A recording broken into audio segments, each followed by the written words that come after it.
Muy bien, buenos días a todos, bienvenidos y gracias por participar en esta webinar. Como sabéis, el objetivo de esta webinar es explicar el contenido de las subvenciones. Sabéis que se publicaron el 29 de mayo en el BOCIL las bases por las que se establecen las bases reguladoras para la concesión de subvenciones a la modernización, innovación y digitalización en el sector del patrimonio cultural y al asociacionismo, a la promoción y a la formación en el patrimonio cultural para adaptarse a la situación creada por el COVID-19. En este sentido, el director general de Patrimonio Cultural, Gumersindo Bueno, realizará una exposición del contenido evidentemente novedoso de estas líneas de ayudas para que después podáis preguntar lo que consideréis oportuno y tratemos de resolver a vuestras dudas. No obstante, también está Jesús del Val, el jefe del Servicio de Innovación y Difusión de la Dirección General de Patrimonio Cultural, para contestar a esas dudas de carácter técnico, y yo, como coordinador de servicios, podré contestar aquellas cuestiones más de índole jurídica o procedimental. Pero antes de centrarnos en estas líneas de ayudas, también tenemos como participante a Francisco Fernández Bustamante, que es el jefe de área de instrumentos y servicios financieros del Instituto para la Competitividad Empresarial de Castilla y León, que con anterioridad a la exposición nuestra nos va a exponer él una serie de medidas financieras que se realizarán a través de Iberaval para pymes y autónomos, que pueden ser muy interesantes.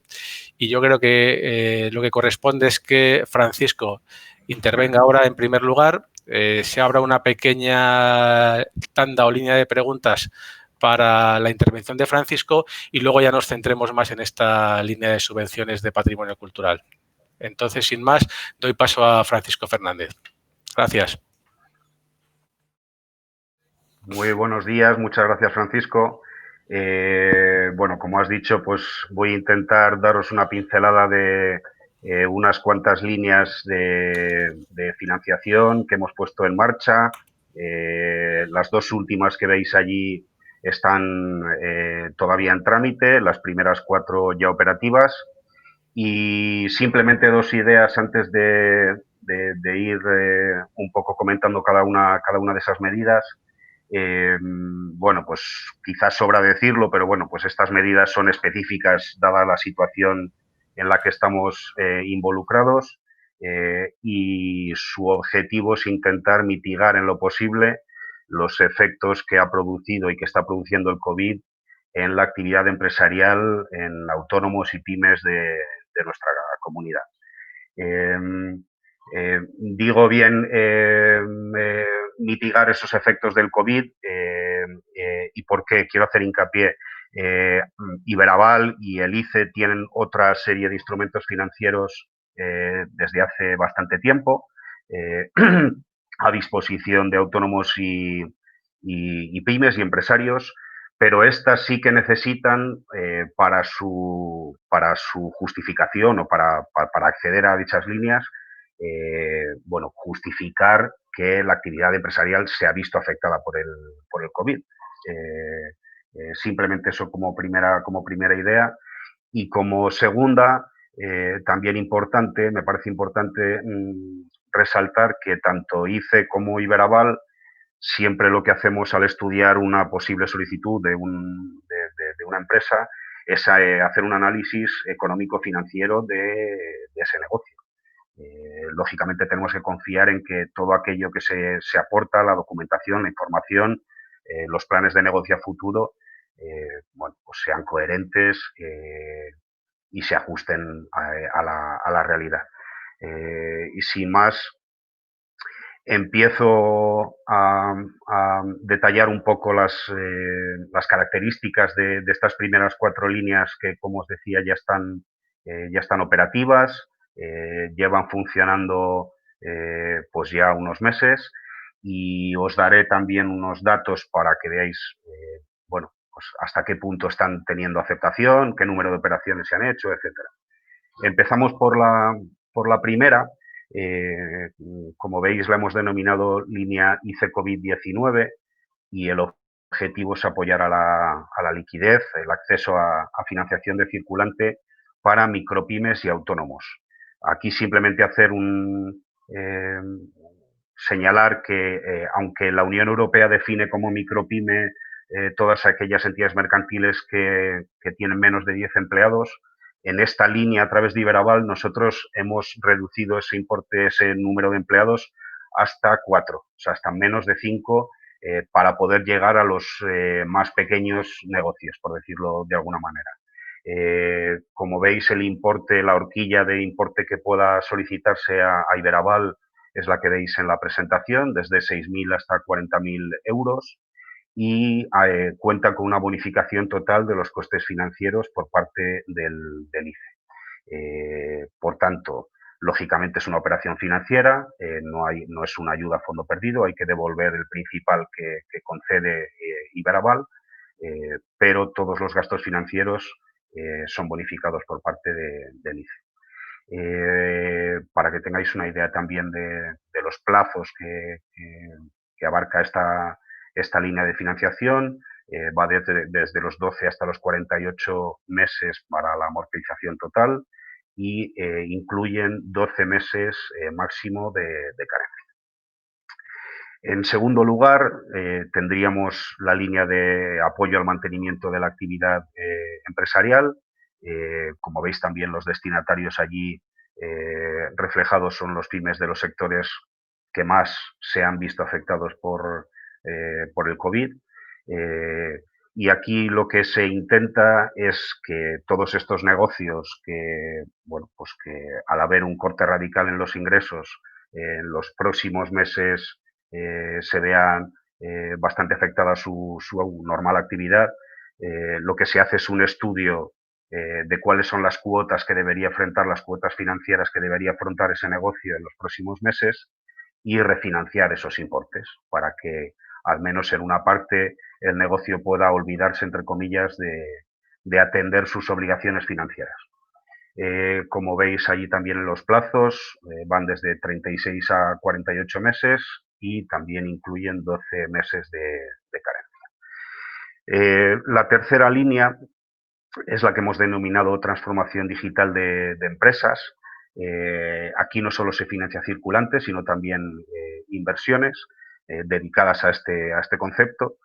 Y sobre todo estamos recibiendo solicitudes para implementar soluciones de teletrabajo, que bueno, pues ha habido una vorágine tremenda en muchos negocios que a toda prisa han tenido que implementar este tipo de soluciones, pero no solo eso, sino de cualquier otro proceso de modernización. La horquilla de importes la veis reflejada allí también, va desde 6.000 hasta 600.000 euros y cuenta con una bonificación de tipo de interés del 1,25% por parte del instituto. Los plazos van de 12 a 60 meses, también con 12 meses de carencia incluidos. Estas tres medidas que os he detallado anteriormente se gestionan a través de Iberaval, las solicitudes se tramitan a través de Iberaval, a través de la dirección provincial correspondiente donde se desarrolle el negocio. La última es una medida que tramitamos directamente desde el ICE y las solicitudes las recibimos y las resolvemos en el ICE. La hemos denominado aplazamiento de cuotas y va dirigida a todas aquellas empresas que contaban o que cuentan con préstamos concedidos por el instituto. Préstamos directamente concedidos por el instituto. Y esta tiene una misión similar a la segunda que os he contado. Y lo que hacemos es un estudio desde la publicación del decreto de alarma, que creo que fue el 14 de marzo, 6 meses adelante desde esa fecha, todas aquellas cuotas que contuvieran el cuadro de amortización original definido por nosotros en el momento de la concesión del préstamo, lo que hemos hecho es aplazarlas, con el mismo objetivo que antes contaba a través de la línea de Iberaval, es dar cierto oxígeno a las compañías para que en los próximos meses al menos puedan olvidarse de atender esas obligaciones. Y simplemente como datos, como os decía al principio, bueno, pues en la primera de estas líneas, en la línea ICE COVID-19, hemos aprobado 733 operaciones por un importe total de 15,7 millones de euros. En la segunda se han aprobado 317 operaciones por un importe de 33,8 millones de euros. En la tercera de transformación digital han sido 417 operaciones hasta el momento por 50 millones y medio de euros. Y la última, la de aplazamiento de cuotas, hemos aprobado un total de 38 operaciones por un montante total de 10,7 millones de euros.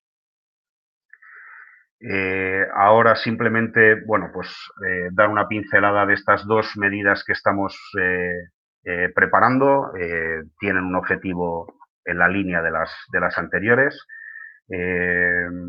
La primera de ellas, que hemos denominado línea ICE Financia COVID-19, es complementaria a la primera de todas que os he comentado, y aquí aumentamos un poco el tamaño de la empresa que pueda ser beneficiaria de esta financiación. Ya no va dirigido a micropymes, sino a autónomos también y a pymes, hasta 250 empleados. El importe, la horquilla de importe es algo superior a la primera que os conté. Va desde los 40.000 euros hasta los 300.000 euros y contará con una bonificación del 2% de tipo de interés más todos los gastos de la sociedad de garantía recíproca, que es Iberaval. El plazo, como veis, va de 36 a 60 meses, incluyendo también un año de carencia en ese plazo. Y, como os decía, también en este caso las solicitudes y el análisis de la operación se realiza a través de los técnicos de Iberaval. Y por último, una línea que acaba, creo que hace un par de días de publicarse la orden de bases en el BOCIL y está pendiente todavía la publicación de la convocatoria. Es una subvención de gastos financieros dirigida a autónomos, autónomos que tengan, que puedan justificar mediante una póliza de cualquier entidad financiera, de cualquier organismo, una concesión de una póliza dirigida a su actividad empresarial, lógicamente. Y aquí lo que haremos es bonificar con 300 euros por cada beneficiario a esos autónomos o esas actividades empresariales para descargar parcialmente la carga de gastos financieros que tenga su negocio. Esta ayuda se tramitará a través del instituto, a través del ICE directamente y, como os decía, en breve espero que esté publicada la convocatoria con todas las normas, requisitos e indicaciones para su solicitud.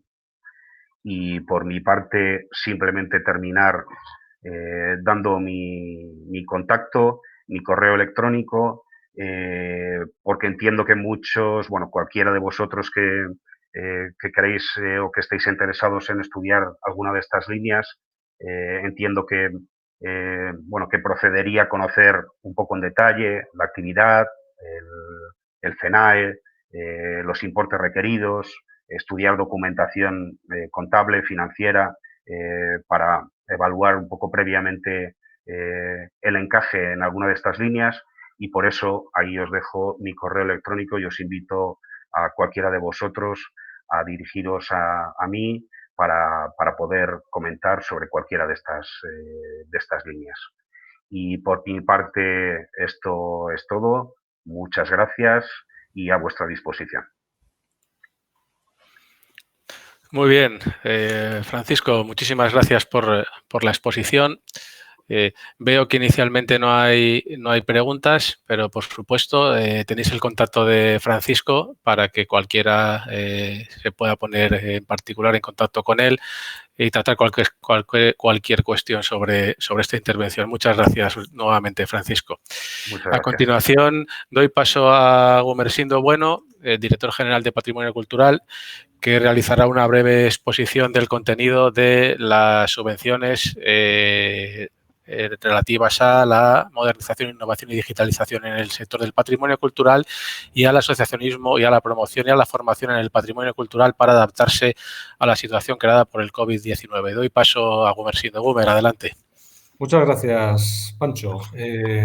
Saludos a todos de nuevo. Se han ido incorporando muchas personas y, bueno, la verdad es que es un gusto ver que a la mayoría pues ya nos conocemos y tenemos una buena relación y, bueno, pues espero que con el resto de los que no no nos conocemos, pues tengamos ocasión de conocernos en breve.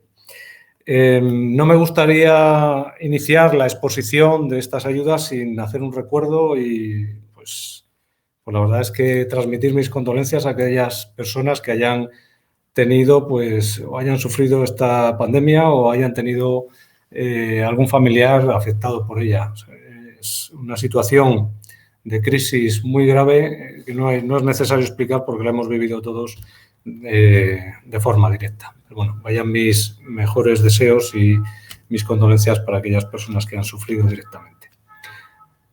El objetivo de este seminario, de esta reunión telemática que tenemos hoy, es hacer una explicación rápida de esta línea de subvenciones, compartir ideas, cuáles son las intenciones que subyacen y ponernos a vuestra disposición para responder cualquier duda que vaya surgiendo en los próximos días. O sea que no se acaba con esta exposición, simplemente se trata de abrir ya el periodo de consulta, el periodo de explicación y para compartir estas ideas. Voy a compartir en este momento la pantalla preparé una pequeña exposición. Bueno, vamos a ver. Aquí la tenemos. Supongo que se ve bien. Si no, decidme. Bueno. Pues en primer lugar, decir que desde que surgió todo este problema de la pandemia, pues hemos estado intentando marcar una serie de prioridades y entre esas prioridades estaba consultar, tener una relación directa con las empresas del sector del patrimonio para ver cómo iba evolucionando la situación de trabajo, de problemas que se iban encontrando, identificar cuáles eran las necesidades que se estaban presentando a las distintas empresas. Hemos visto cuál era el impacto de la crisis, cómo suponía una dificultad para continuar los procesos de licitación, que era lo que más se demandaba en esas reuniones. Veíamos también cómo hay que ir procediendo a la adaptación a los cambios que se están produciendo, los cambios producidos, y se nos planteaban cuáles podían ser las medidas de apoyo al sector.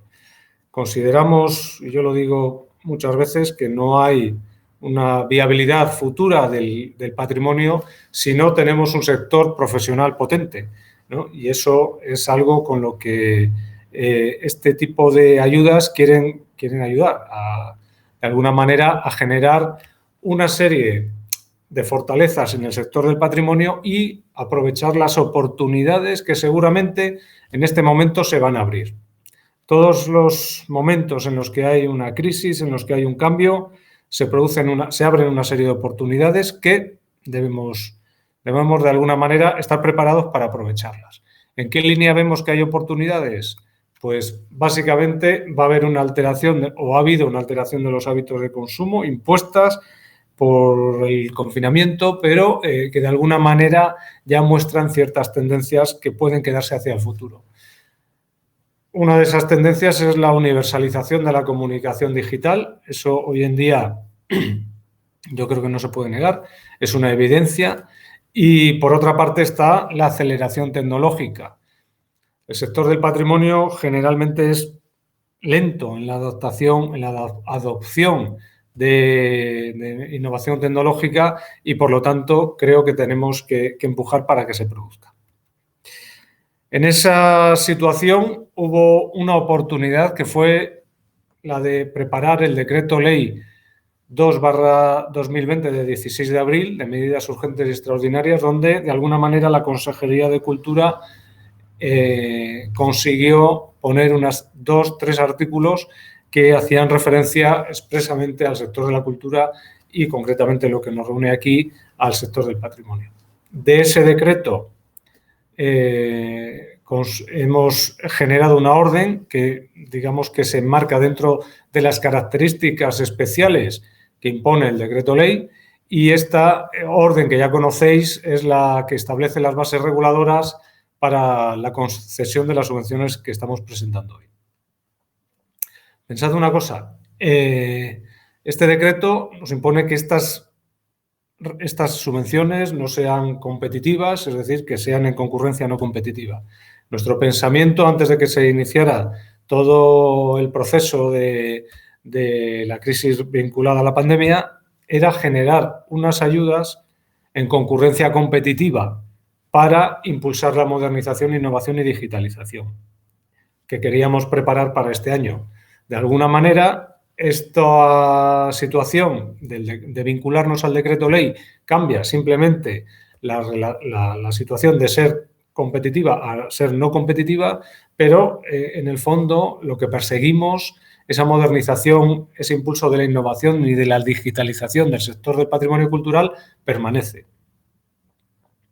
Por lo tanto, este año vamos a entender esta convocatoria como una oportunidad de experimentación de esta línea de financiación que queremos que en el futuro, el próximo año, se mantenga y se convierta ya en una convocatoria de concurrencia competitiva.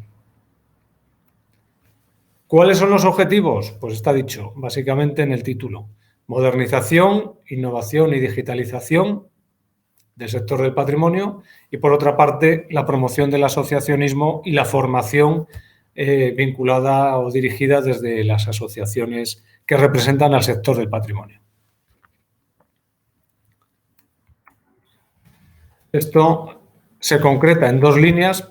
Nosotros decimos 2 líneas dentro de esa convocatoria, de esas bases reguladoras que llevarán 2 órdenes de convocatoria distintas. Por una parte estarán las subvenciones destinadas a la modernización, innovación y digitalización y, por otra parte, las subvenciones destinadas al asociacionismo, a la promoción y a la formación en el patrimonio cultural. ¿De acuerdo? En todo caso, como veis, siempre se menciona que son ayudas para adaptarnos a la situación creada por el COVID. Otras ayudas se centran en este periodo concreto del estado de alarma, ¿no? Pero para este sector del patrimonio lo que vimos oportuno es que estas ayudas fueran más amplias, no solamente el periodo concreto de cese de actividad o dificultad de actividad de ese momento del estado de alarma, sino también a lo largo de unos meses posteriores, que son en los meses en los que nos vamos a ir adaptando a las consecuencias de los cambios que produzca esta crisis. Por lo tanto, de ahí sale la peculiaridad de estas convocatorias. ¿Quiénes son los beneficiarios? Pues por una parte tenemos autónomos y pymes y por otra parte tenemos a las asociaciones, fundaciones y entidades representativas. El sector del patrimonio tiene, por sus características, como una de las peculiaridades, la participación, por una parte, del sector lucrativo, que son autónomos y pymes, y por otra parte, la participación del sector no lucrativo, asociaciones, fundaciones, entidades representativas. En la mayor parte de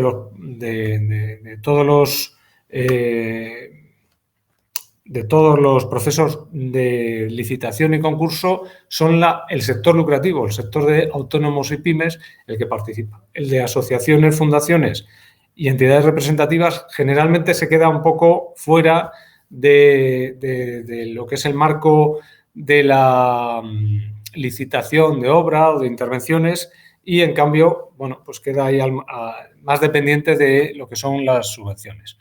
En este caso, hemos querido que ambos, digamos, grupos, el lucrativo y el no lucrativo, estén reconocidos en esta convocatoria. Y aquí vamos a entrar a la explicación básica de cuáles son los conceptos subvencionables. Voy a indicar el título y qué es lo que buscamos en cada uno de los casos, sin atenerme a la literalidad de lo que viene en la convocatoria, pero yo creo que de alguna manera es lo que transmite qué es lo que perseguimos o qué es lo que queremos conseguir con vuestra participación y con vuestra ayuda. Bien, tenemos, en primer lugar, innovación en la gestión. Y hablamos de 2 categorías: proyectos innovadores para la gestión privada de bienes integrantes del patrimonio cultural. Y el segundo, estudios sobre la sostenibilidad de la gestión del patrimonio cultural. En el primero, lo que queremos es que salgan al mercado, que se gestionen de otra forma recursos patrimoniales que probablemente están no a disposición del público, no adecuadamente gestionados o no alcanzan a tener un nivel de visitas o de conocimiento suficiente por parte de los usuarios. Es decir, aquellos bienes patrimoniales, aquellos conjuntos patrimoniales que puedan ser susceptibles de una gestión privada más eficiente, pueden tener aquí apoyo para hacer los estudios de viabilidad, los análisis de rentabilidad, la planificación de cómo tiene que hacerse y llegar a los acuerdos con los titulares para establecer ese tipo de relaciones en las cuales esos elementos patrimoniales salgan de alguna manera al mercado. Es decir, aquí tenemos una oportunidad para generar nuevos productos culturales vinculados al patrimonio cultural.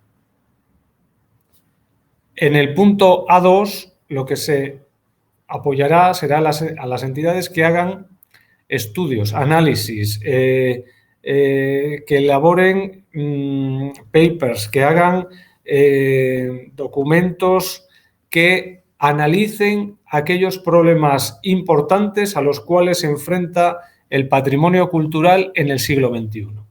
Estamos convencidos de que los problemas a los que se enfrenta hoy no son los problemas a los que se enfrentaba hace 30 o 40 años el patrimonio, ni a los que se enfrentaba hace 20 años.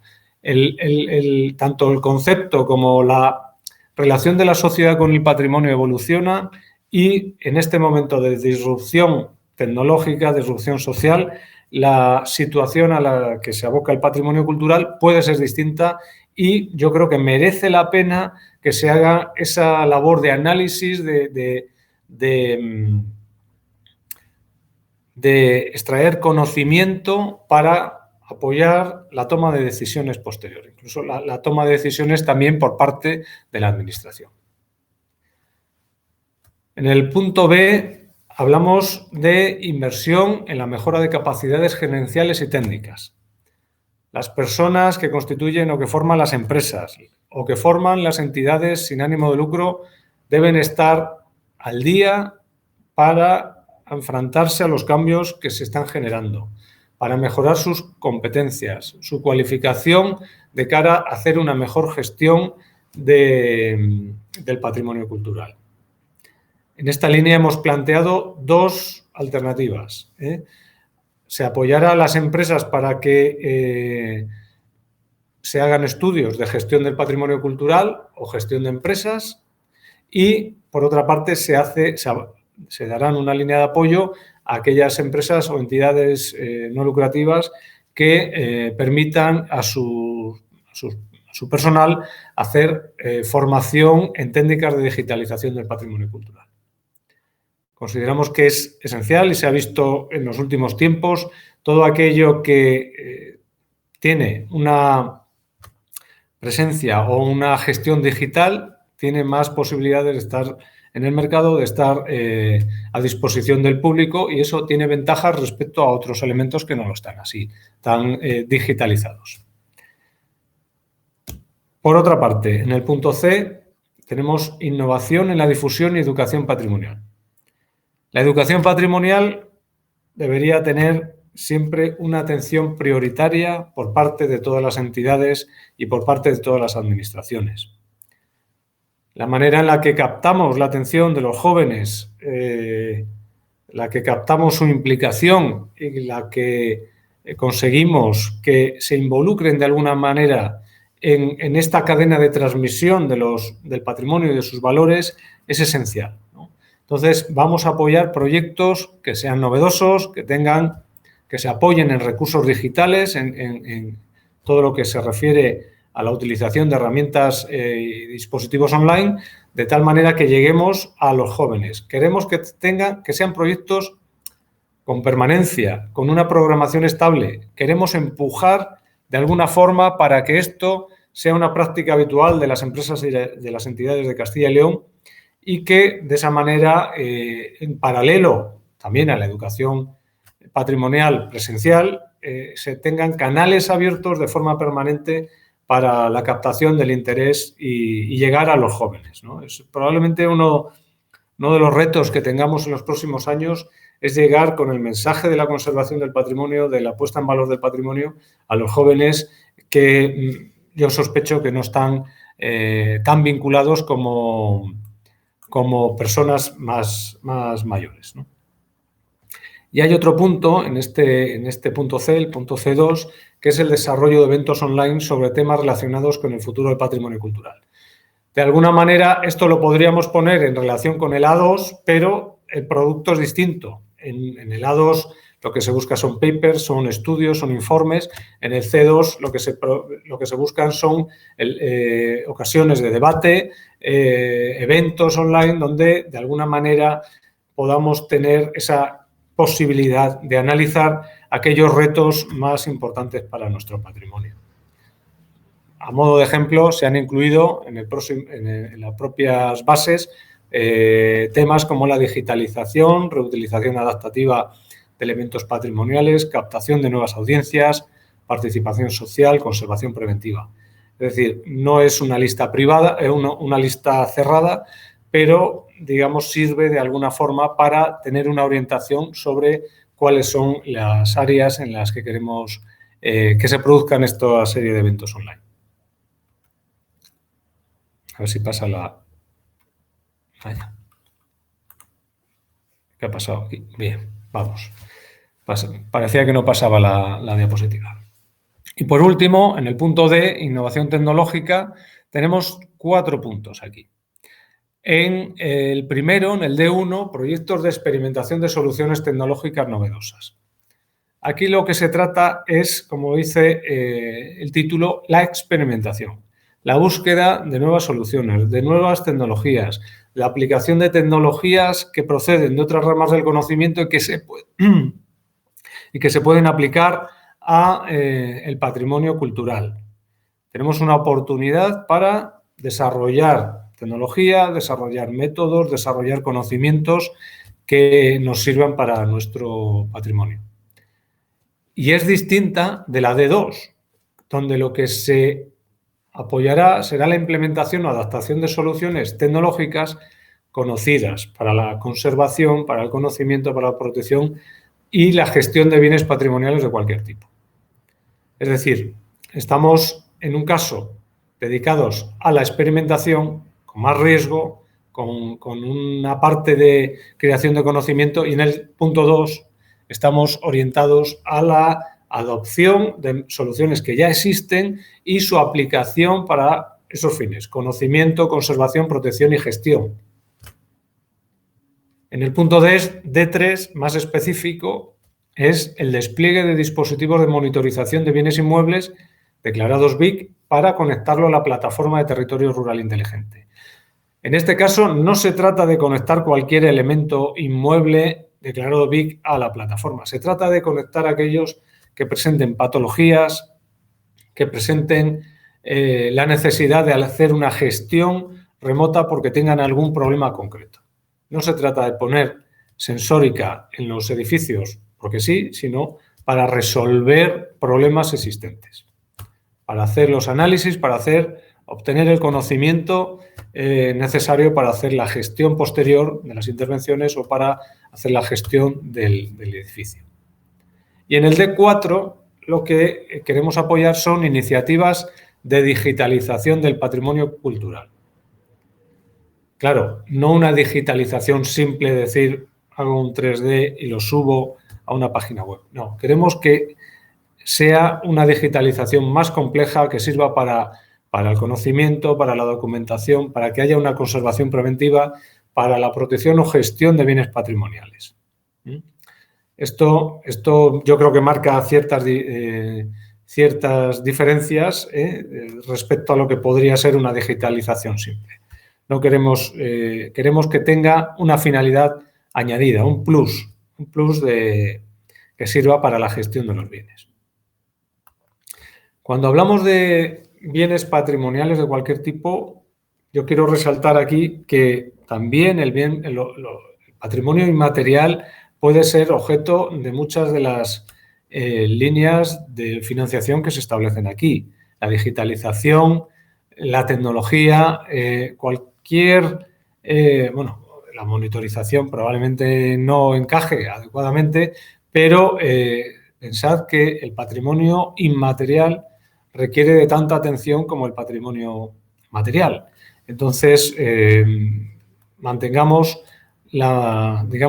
abiertas las posibilidades y la atención al patrimonio inmaterial. Y por último, hablamos también de la promoción del asociacionismo y de la formación. Vamos a tener dos líneas. Campañas promocionales de fomento del asociacionismo en el patrimonio cultural van a ser cantidades muy pequeñas para apoyar ciertos elementos, sobre todo de difusión de la actividad de las asociaciones y representativas del sector del patrimonio, sobre todo de tipo digital, ¿no? Y luego sí que va a haber un poco más, un apoyo un poco más concreto, más amplio para la impartición de formación tecnológica online especializada en el patrimonio cultural. Aquí vemos que las asociaciones tienen una función clave de fomentar el conocimiento, de fomentar la adopción tecnológica por parte de las empresas y de las entidades que lo forman. O sea, que aquí lo que estamos es para respaldar esa función de las asociaciones o entidades que representan al sector del patrimonio. Y avanzando un poco más, vamos a hablar ahora brevemente de la cuantía de la subvención, de los gastos elegibles y límites por categoría. ¿Y cuáles son los gastos no elegibles? ¿De acuerdo? Bien. Aquí veis unas columnas. La primera se refiere a la cuantía máxima y la segunda a los gastos subvencionables. Por otra parte, la columna en azul se refiere a las líneas que se están financiando y que son las que hemos expresado anteriormente. Pues la A1 y la A2 tienen una cuantía máxima de 10.000 euros. Los gastos subvencionables pues serán gastos de personal, porque aquí entendemos que es muy intenso en personal, gastos de desplazamiento. La B, en la línea B, digamos, inversión en la mejora de las capacidades gerenciales y técnicas, pues bueno, en la B1 para realizar máster o otros tipos de formaciones, pues se pagará hasta el 50% de la matrícula con un máximo de 2.000 euros, si es un máster, y se permitiría un participante por entidad. Y en otros casos, títulos que no sean máster, pues se abonará un 50% de la matrícula y con un máximo de 1.000 euros. En el punto 2, pues se permitirán 2 participantes por entidad. Recordáis que aquí lo que se apoyaba era la realización de cursos de especialización tecnológica. Sería pues el máster con un 50% de matrícula, un máximo de 1.000 euros, y otros, pues otro tipo de curso, pues un 50% de matrícula con un máximo de 500 euros. En el caso del B, pues lo que se abona son sobre los gastos de matrícula. En el apartado de innovación en la difusión y educación patrimonial, pues en el primer punto se van a abonar hasta 8.000 euros, en el segundo hasta 2.500. Aquí las cuantías de gasto de personal sería el 80% y en alquileres de plataformas un 20%.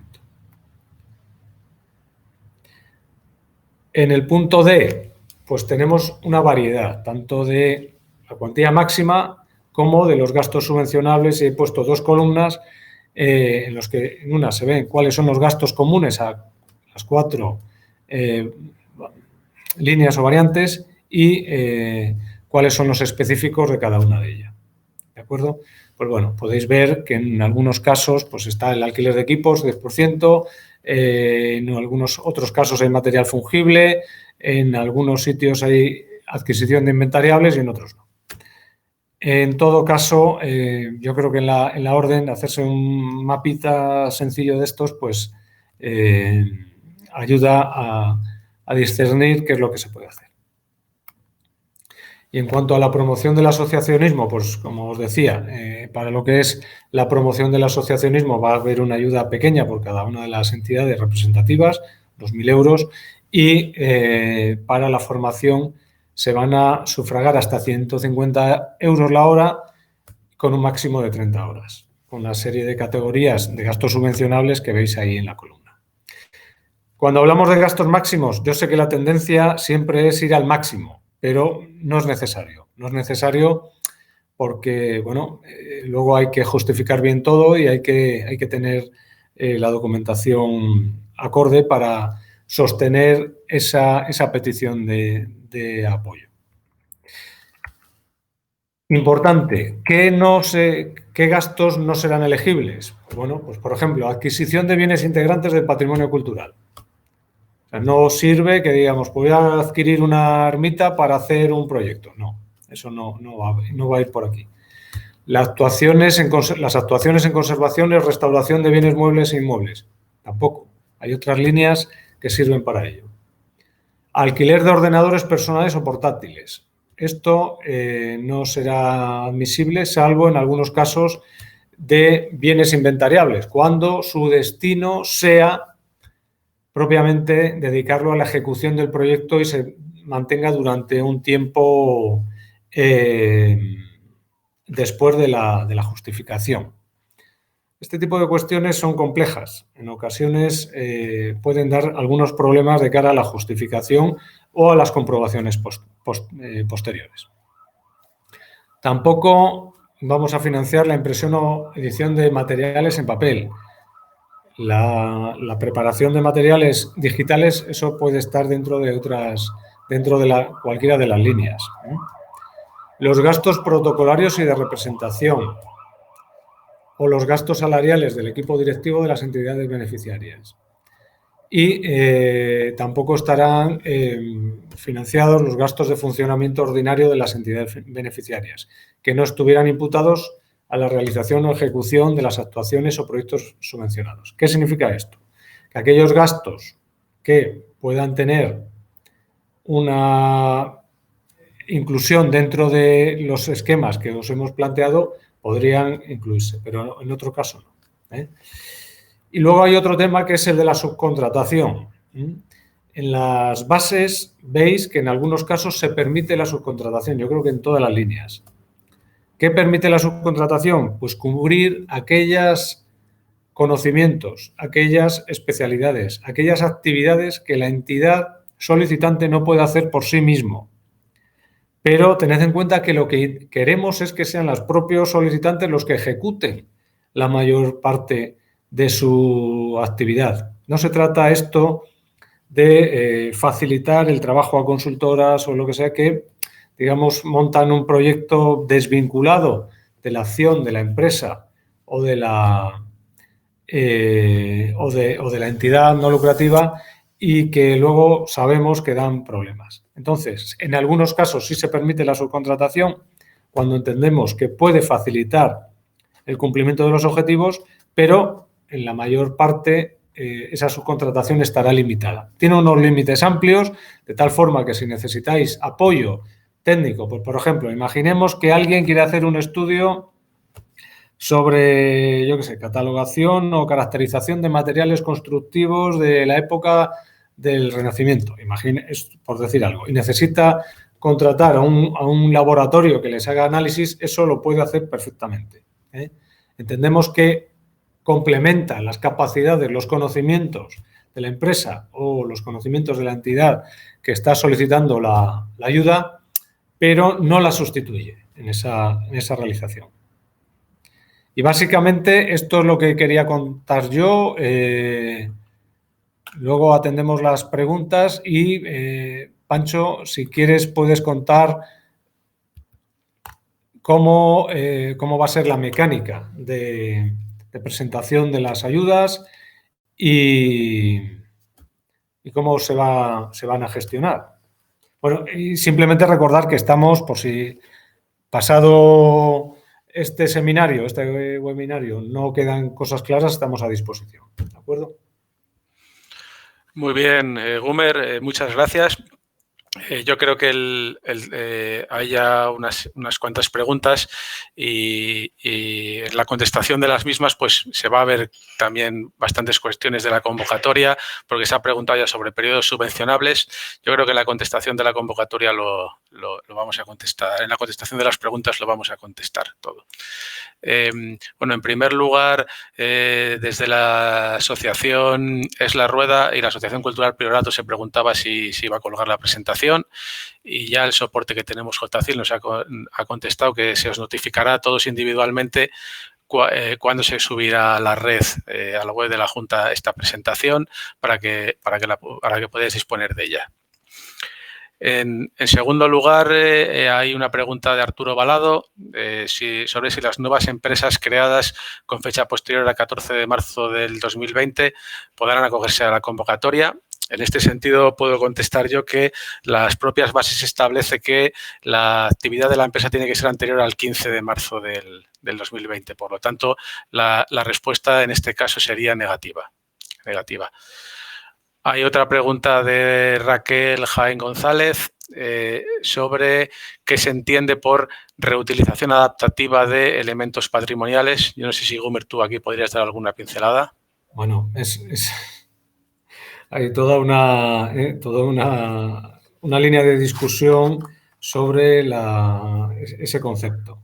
Digamos que es la búsqueda de nuevos usos sin alterar los valores del edificio o del bien patrimonial, pero dedicándolo a otras utilidades, ¿no? Digamos, hay ejemplos como, yo qué sé, pues cuando un castillo se convierte en un instituto, ¿no? El de Cuéllar, por ejemplo. Eso que ya lo teníamos hecho hace años, pues es de alguna manera lo que se busca en esa reutilización adaptativa. Muy bien. La siguiente pregunta es de María Lourdes Villadíez y lo que dice, a ver, es que se mueve según pregunta la gente.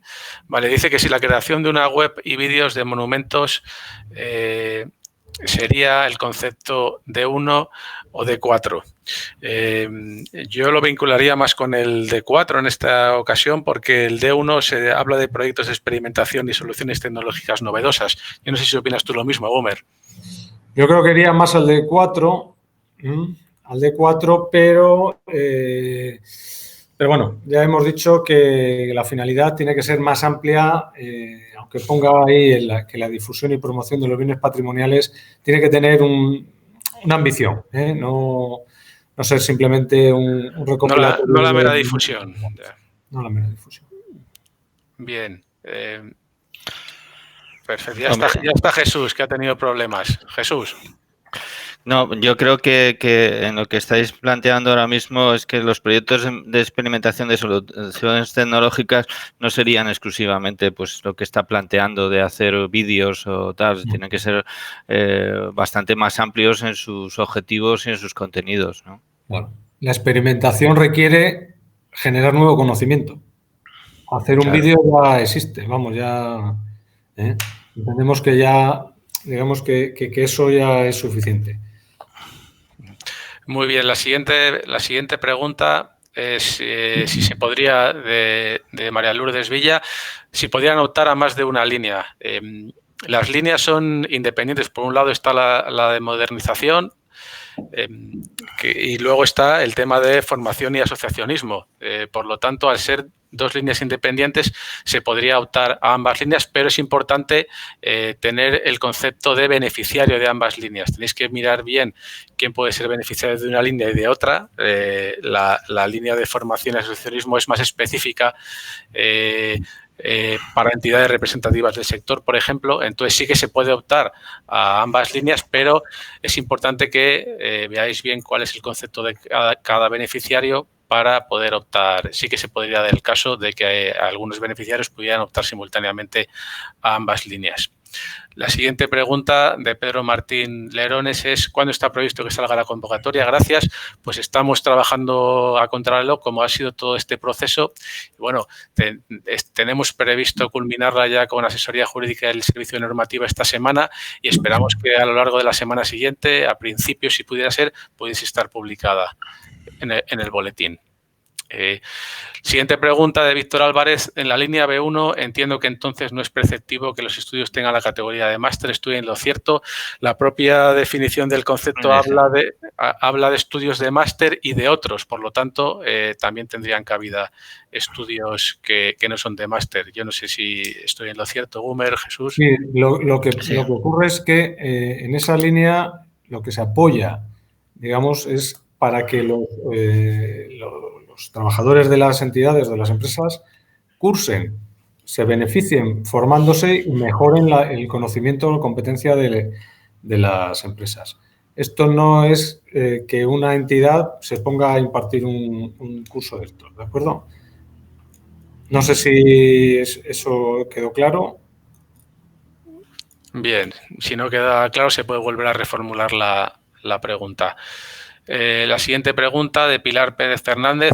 ¿Los porcentajes son de intensidad de ayuda? Yo no sé a qué se refiere exactamente con esa pregunta. La intensidad de la ayuda es el límite que se establecerá para cada caso. Es decir, puedes hacer un proyecto que te cueste 20.000 euros y que la intensidad sea, que hayamos dicho, hasta 10.000, pues esa es la intensidad. Porcentualmente es así. No se establece una intensidad en porcentajes, sino se establece en una cuantía máxima. Muy bien. Siguiente pregunta de Alberto. ¿Las inversiones son desde el estado de alarma o desde su publicación? Entiendo que se está refiriendo a la publicación de la convocatoria. No, las inversiones, ya os lo puedo adelantar, la convocatoria va a admitir inversiones ejecutadas y pagadas desde la fecha del estado de alarma, el 14 de marzo, hasta el 30 de septiembre. ¿Vale? Siguiente pregunta de Pilar Pérez Fernández. ¿Cómo se determina el personal directivo? Contrato de directivo. Yo entiendo que sería la forma de determinarlo, el contrato de directivo. No sé si se os ocurre alguna otra. Bueno, por las funciones, ¿no? Porque, bueno, pues muchos contratos no va a poner contrato de dirección en muchos contratos. Pero vamos, en las escrituras o en los estatutos, allí se dirá quién es el personal directivo, ¿no? Sí, de todas maneras también la propia administración pues podrá requerir ese documento específico si hiciese falta. Vale, la siguiente pregunta está dirigida directamente a Gumer, de José Antonio Erce. ¿Estamos hablando también de bienes inmateriales? Sí. Vale. Lo hemos dicho antes. Sí. Patrimonio inmaterial puede ser perfectamente objeto de muchas de las líneas que se han mencionado en esta convocatoria. Vale.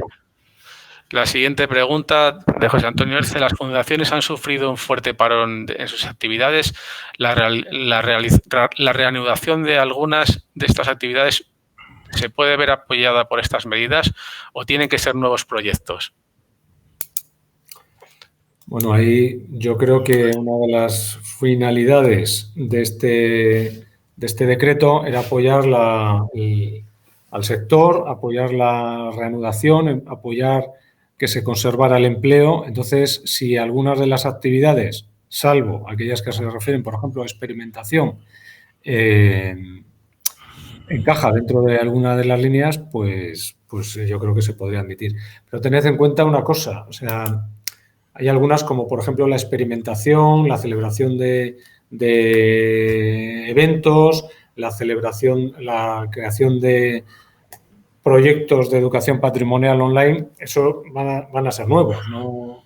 ¿Entendéis? Perfecto. La siguiente pregunta es de María Ángeles. ¿Si sería subvencionable para una asociación la elaboración de una aplicación sobre visitas etnográficas en el medio rural? Yo creo que sí. Perfectamente, sí.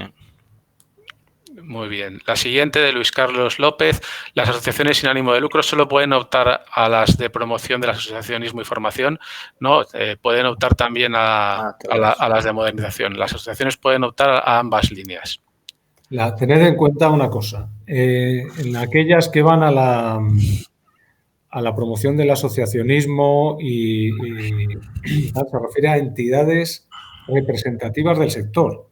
Digamos, son las asociaciones o las entidades que agrupan a otras entidades. Bien, Alejandro Sarmiento pregunta si, buenos días, las cantidades subvencionables son objeto de anticipo. Aquí podría responder yo. La propia tipología de las subvenciones del decreto 2/2020 establece ya que dichas subvenciones se justificarán con la documentación que se presente al solicitar la subvención. Por lo tanto, no son objeto de anticipo. Estas subvenciones van a ir a proyecto ejecutado. Es un poco lo que decía Gumer, que explicásemos cómo se iba a gestionar. Por la propia tipología del decreto 2/2020, como bien dijo Gumer, tal vez podría ser unas líneas más objeto de una línea de concurrencia competitiva, no es el caso, y por lo tanto se van a subvencionar, como he dicho antes, proyectos y actividades tanto ejecutadas como pagadas entre el 14 de marzo y el 30 de septiembre del año 2020. Y la presentación de solicitudes será entre el 1 de octubre y el 1 de diciembre. Por lo tanto, todo va a ser ya a proyecto ejecutado y pagado. Vale, la siguiente pregunta de Óscar Martínez. ¿Los proyectos destinados a la gestión y divulgación de las colecciones de arte contemporáneo estarían contemplados? Creo que no. Eso no es competencia nuestra. Es competencia de la otra Dirección General de Políticas Culturales. Que igual tienen sus propias líneas de ayuda en ese sentido. Van a salir, yo sé que van a salir de unas parecidas de políticas culturales. Vale. Lourdes Villa vuelve a preguntar de la asociación Es la Rueda. Eso quería saber el enfoque. ¿Algún ejemplo? Habría que ver a qué pregunta se refería. Vamos a ver. Lourdes Villa. Vamos a ver. Si la recupero la pregunta. Es que ha desaparecido, nos desaparecen las preguntas. Sí, bueno, a ver, yo creo que esto...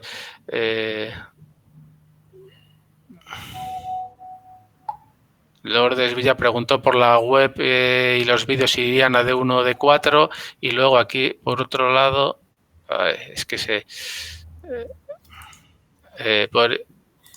yo creo que se refiere a los vídeos, cuando preguntó sobre los vídeos de monumentos de una asociación, que Gumer ya explicó que deberían ser algo más que la mera difusión. Yo creo que se refiere a eso. Si no es así, Lourdes, contactas a través de mail con nosotros y procedemos a ello. Vale, vamos a volver a tratar de volver a... Vale. Pregunta de Miguel Ángel Martín. ¿Podéis ser más explícitos con algún ejemplo en la categoría de conceptos subvencionables A1? Hombre, proyectos innovadores para la gestión privada de bienes integrantes del patrimonio cultural. Pues, por ejemplo, imaginemos un monasterio que no está abierto, que está en ruinas o que está ocupado por una orden que no lo explota, que tiene valores interesantes, que es big y que se puede generar un proyecto de explotación interesante que genera un producto nuevo, un servicio nuevo en el territorio. Esto requiere un análisis de la viabilidad, un plan de explotación, una programación, una ordenación de todos los recursos, de cómo se va a realizar la visita, etcétera, etcétera, y sobre todo requiere un acuerdo, un contrato, un documento jurídico que entre el titular y el que quiere explotarlo sostenga esa relación jurídica. Yo no sé si te ha quedado claro. Vale. La siguiente pregunta, de Jesús María Caramanzana. Hola, supongamos que intentamos trabajar sobre el patrimonio de una entidad pública, por ejemplo, las piezas de la Junta de Castilla y León. ¿Necesitamos el apoyo económico de ese museo? Jesús, no te oímos. Está No sé si teniendo... Jesús está contándonos algo, Jesús. Sí, pero no se le oye, se le ha dejado de oír a Activa el Jesús. micrófono, Jesús. Bueno, vamos a ver. Si quieres trabajar sobre piezas que están en una colección pública, el apoyo económico no se lo vas a poder pedir a ese museo, pero vas a tener que pedir, digamos, la autorización.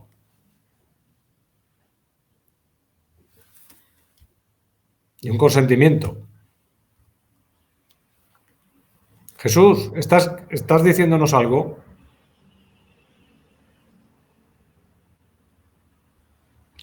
No se le escucha, Jesús. No sé, no le oímos, ¿no? Vale, bueno, pues continuamos con las preguntas. Tenemos la de Aquilino Molinero. ¿Qué porcentaje de la cuantía solicitada se puede asignar a la subcontratación? En este caso, las propias bases en el artículo 13 establecen claramente para cada concepto subvencionable ese porcentaje que se puede dedicar a la subcontratación. Viene detallado en el artículo 13 de las bases publicadas en el boletín, repito, para cada concepto subvencionable. Vale, Jesús Cara Manzana era la pregunta a la que ha contestado antes Gumer sobre el apoyo económico de ese museo. Víctor Álvarez, muchas gracias. Según las bases, los gastos de conservación y restauración no son subvencionables. ¿A qué se refiere exactamente? Bueno, vamos a ver.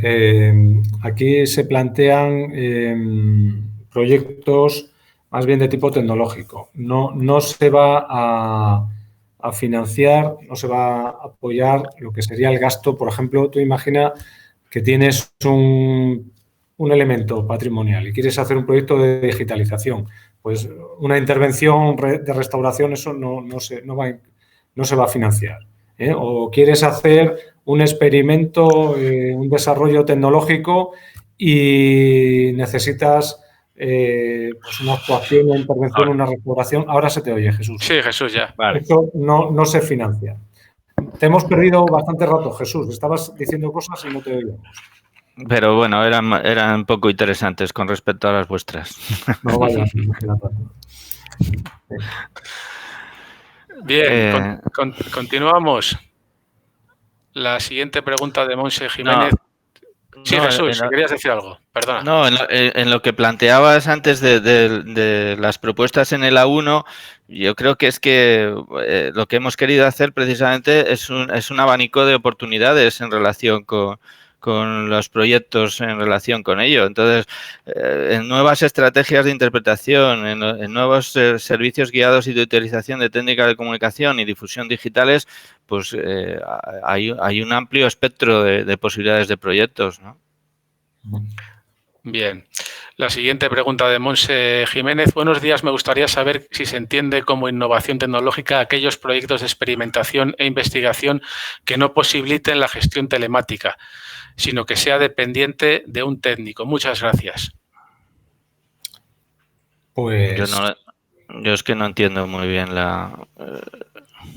Sí, se refiere a que si tiene que ser todo abocado a una gestión telemática. Exactamente, no necesariamente. O sea, imagínate que un proyecto de experimentación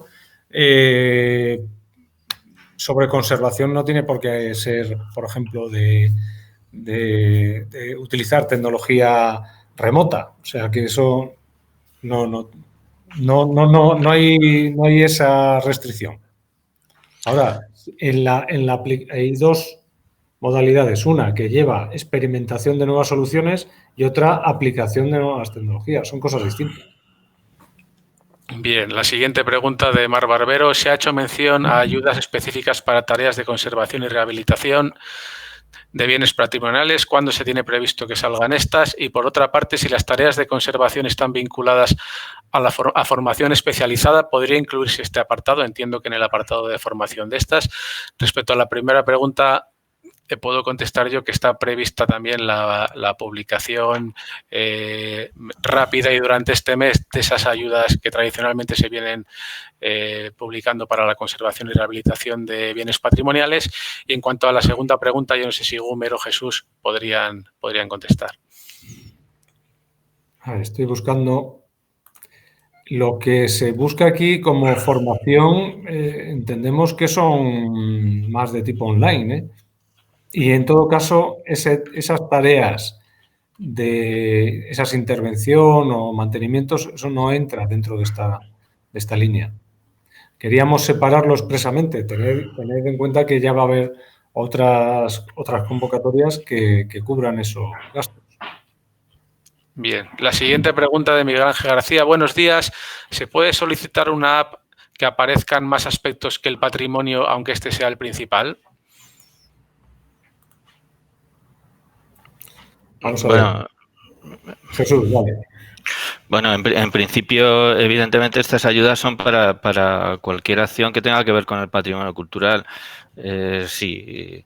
En ese sentido, la relación del patrimonio cultural, tanto desde el punto de vista, prácticamente todo es patrimonio cultural, el paisaje, las cuestiones de patrimonio inmaterial, las fiestas, etcétera. Bueno, supongo que se relacionará con que si en esa app pueda introducirse algún aspecto relacionado con el patrimonio natural. Bueno, pues sí, lo que se puede en este caso es subvencionar el desarrollo de la app y todos los contenidos que tengan que ver con el patrimonio cultural, ¿no? Muy bien, la siguiente pregunta de Paco Alonso. Las actuaciones subvencionales deben haber concluido, por lo tanto, el 30 de septiembre. Efectivamente, en la convocatoria que estamos diseñando se establece que las actuaciones deben estar finalizadas y pagadas a fecha tope 30 de septiembre. Esta probablemente sea la peculiaridad más relevante de esta línea de convocatorias y que viene condicionada, como había dicho yo, por el decreto donde colocamos esta orden. Ese decreto nos impone que sean ayudas en concurrencia no competitiva y lo que nos planteábamos era cómo hacer esto de tal forma que hubiera un tiempo suficiente para ejecución de los proyectos y una igualdad entre los participantes.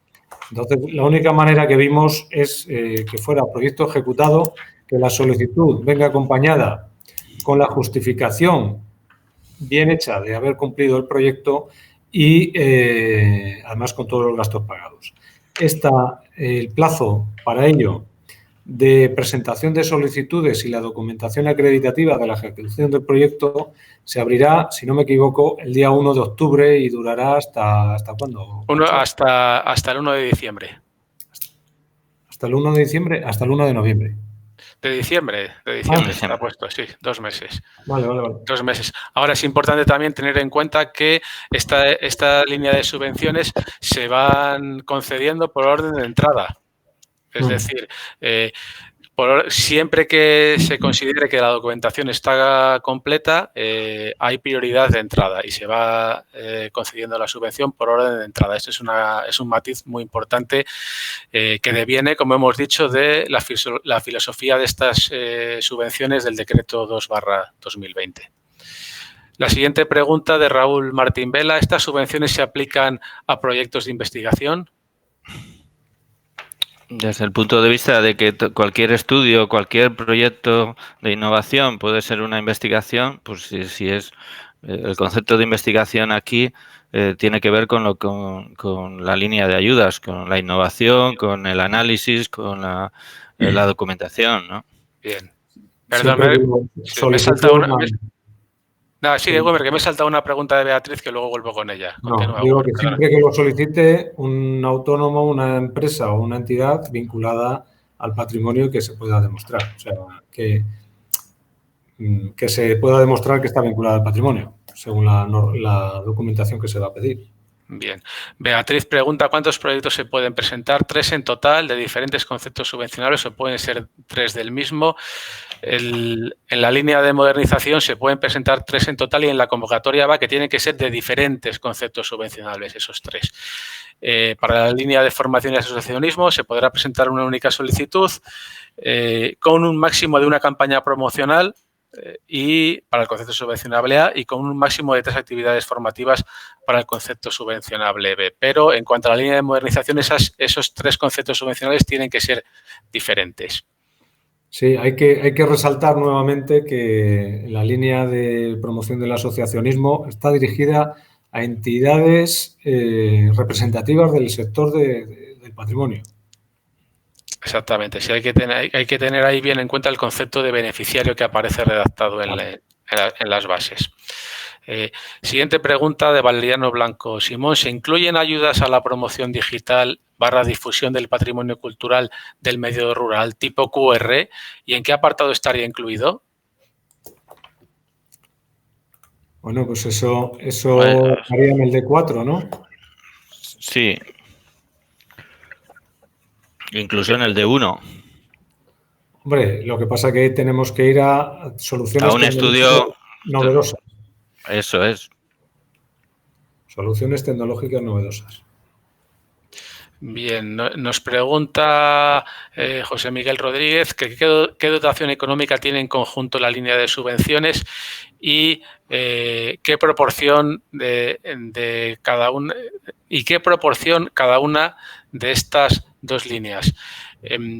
Sí, el total son 850.000, la línea gorda de modernización son 800.000 y la línea de formación y asociacionismo son 50.000. 850.000 en total, 800.000 para la de modernización y 50.000 para la de formación y asociacionismo. Esas serían las cuantías globales. La siguiente pregunta de Margarita Sánchez. ¿Podría entonces posible trabajar en la implementación del museo virtual de un centro público con piezas arqueológicas ya existentes? O sea, ¿Y quién pide eso? ¿El centro público? Margarita. No, pero que quiero decir que esa petición la tiene que hacer privado. O sea, los organismos, las entidades solicitantes no pueden ser públicas en estas subvenciones. Yo creo que se refería a eso, Gumer. Claro. No, Jesús, di algo, que estás con ganas. No, yo creo que se refiere a que algún, bueno, pues en este caso alguna empresa puede hacer de alguna manera un proyecto de museo virtual de todo de un museo, sino determinadas piezas y hacer un proyecto innovador en cuanto a la difusión y a la promoción de esos elementos, ¿no? Pero que tiene que ser, esa petición la tiene que hacer la empresa. La tiene que hacer la empresa, una fundación o una asociación. Sí, sí. Vale. Alejandro Sarmiento pregunta, buenos días de nuevo, ¿el gasto de personal en algunos de los conceptos subvencionables puede ser concurrente con otras ayudas? Aquí estaríamos hablando del apartado de compatibilidad de las bases, que establece que serán compatibles con otras subvenciones, ayudas o ingresos para la misma finalidad.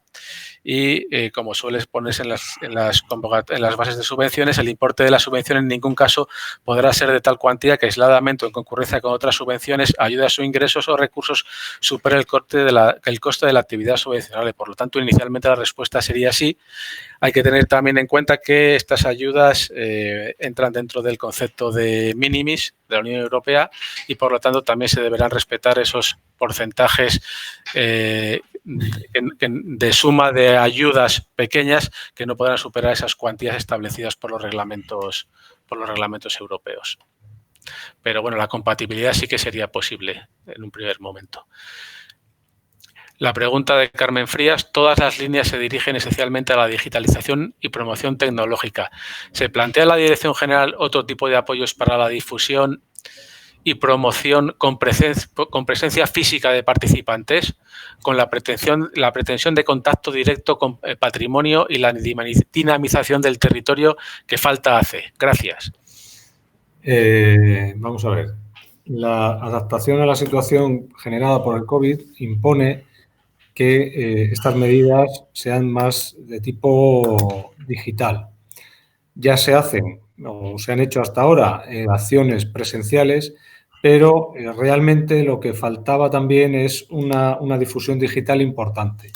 La difusión digital lo que persigue en el fondo es la captación de presencia de público, de interés, para que luego se convierta y se transforme en presencial. O sea que este es un buen escaparate para conseguir esas otras acciones de tipo presencial.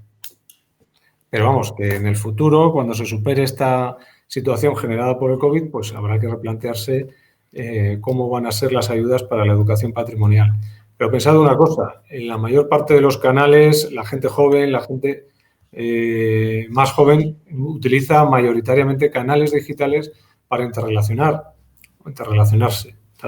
Entonces, yo creo que debemos aprovechar esos canales y esos medios, por tanto, de llegada a esos públicos que queremos captar, sin perjuicio de que después organicemos esa interacción física que yo entiendo que es fundamental, claro.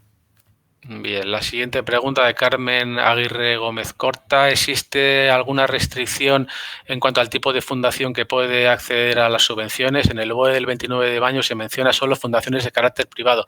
Efectivamente, es una de las restricciones, es que sean fundaciones de carácter privado. El carácter público-privado pues es el que se deriva de lo establecido en la ley del sector público. Básicamente, el volumen de participación que sea inferior al 50% por cualquier organismo público. Otro criterio para poder acceder a las subvenciones es que la actividad esté directamente vinculado con el patrimonio cultural. Tú puedes tener una actividad a lo mejor más genérica, pero tendrás que demostrar, estamos pensando en ponerlo fundamentalmente a través de trabajos realizados, que esa actividad tuya está directamente vinculada con el ámbito del patrimonio cultural. Por lo tanto, serían esos dos condicionantes fundamentalmente para las fundaciones: carácter privado y vinculación con el sector del patrimonio.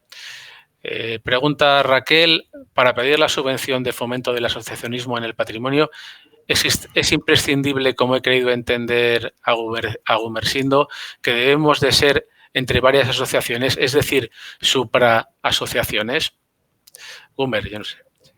Bueno, eso es lo que se pretende, o sea, fomentar de alguna manera la agrupación en organismos más grandes de las entidades, de las empresas, de las asociaciones, de las fundaciones, digamos que se generen estructuras que den soporte, servicio a los operadores directos.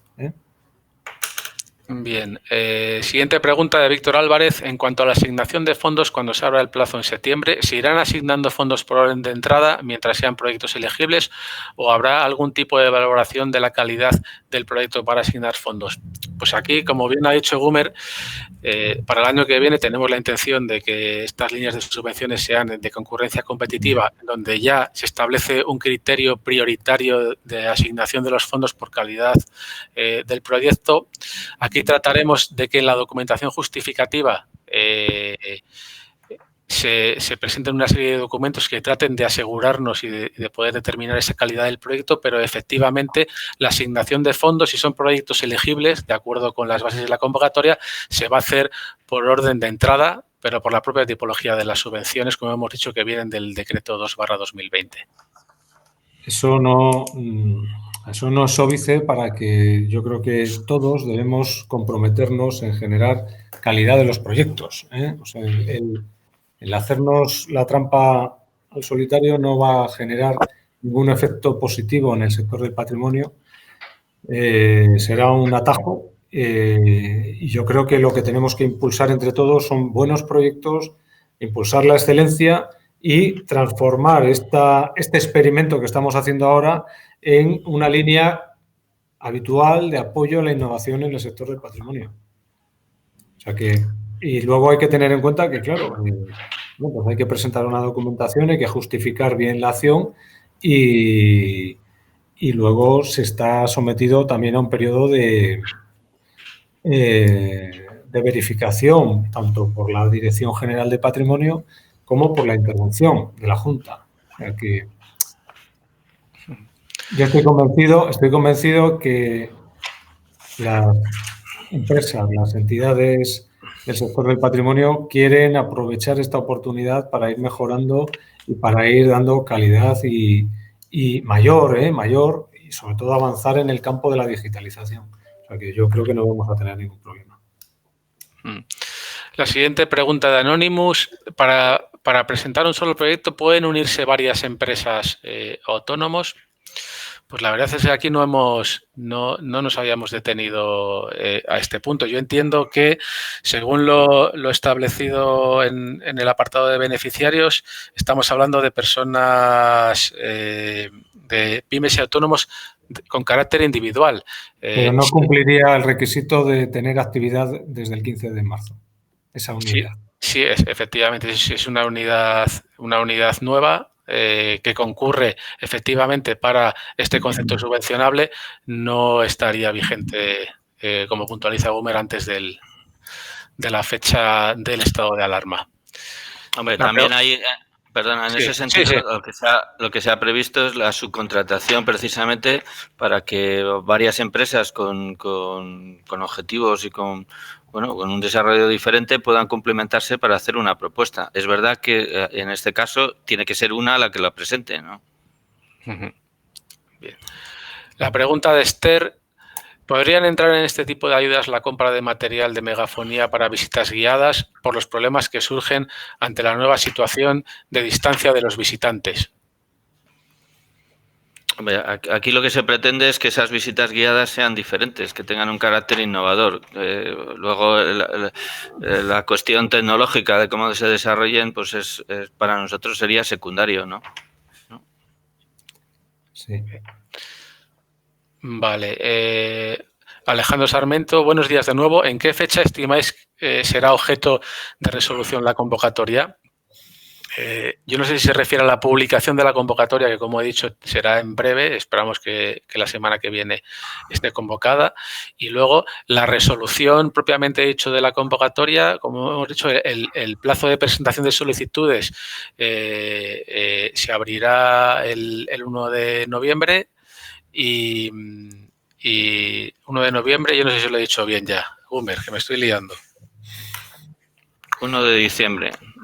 No, la apertura del plazo de... 1 de octubre. 1 de octubre, por eso, el plazo de presentación de solicitudes es 1 de octubre a 1 de diciembre y las resoluciones, que no sé si es a lo que se refiere Alejandro, las resoluciones individuales se van otorgando por orden de entrada de la documentación. Hombre, después de verificar que cumplan los requisitos, que cumplan lo que se ha pedido, etcétera, pues será eso. Efectivamente, el expediente tiene que estar completo, eso es importante. O sea, no vale ser el primero en presentarlo si el expediente no está completo, hasta que no la administración requerirá al solicitante para que complete ese expediente, y no será hasta que ese expediente esté completo y la documentación subsanada hasta cuando se tendrá en cuenta esa fecha de entrada. Esa fecha de entrada tiene que ser sobre expedientes ya completos.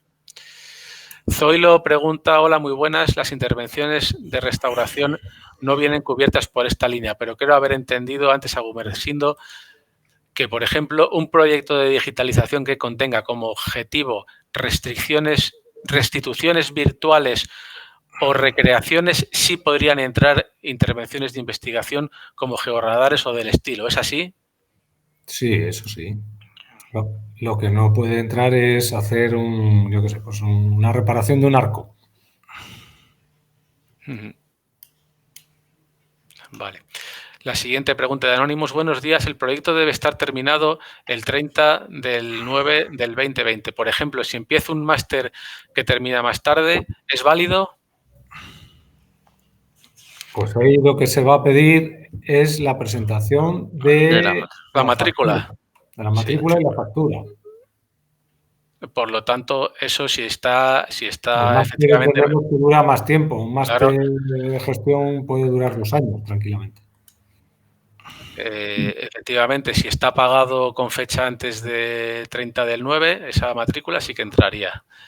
Y también pregunta: o si en el marco de un proyecto de digitalización o desarrollo tecnológico mayor justifico solo una parte hasta completar el tope de la subvención, ¿sería válido? Pues en este caso yo creo que sí, ¿no? Sí.